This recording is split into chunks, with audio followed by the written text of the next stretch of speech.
Saharanpur India سے شوہر کی کمائی میں بیوی کا کتنا حصہ ہوتا ہے؟ دیکھیں، شوہر جتنا مرضی کماتا ہو، اس کی کمائی میں بیوی کا الگ سے کوئی حصہ نہیں ہے۔ اس کے ذمے، شوہر کے ذمے واجب ہے کہ بیوی کو اس کے اسٹینڈرڈ کی زندگی دے، جو اس کے خاندان کا اسٹینڈرڈ ہے اس کے حساب سے بیوی کو وہ لیونگ اسٹینڈرڈ ویسا دے۔ مثال کے طور پر لڑکی جس خاندان سے ہے، اس خاندان میں گھر میں اے سی بھی ہوتا ہے، اس خاندان میں گوشت کھایا جاتا ہے، دالیں بہت ہی کم پکتی ہیں، لگژری لائف ہے، تو مرد کے ذمہ لازم ہے کہ اگر اس کی آمدن اتنی ہے تو وہ لگژری لائف دے۔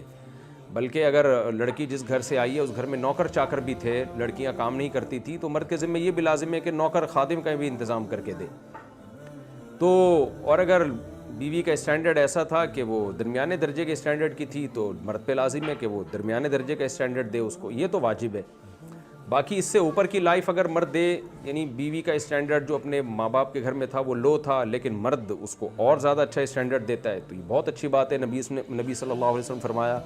جیسا خود کھاتے ہو بیوی کو پہناؤ، بیوی کو کھلاؤ، جیسا خود پہنتے ہو بیوی کو پہناؤ۔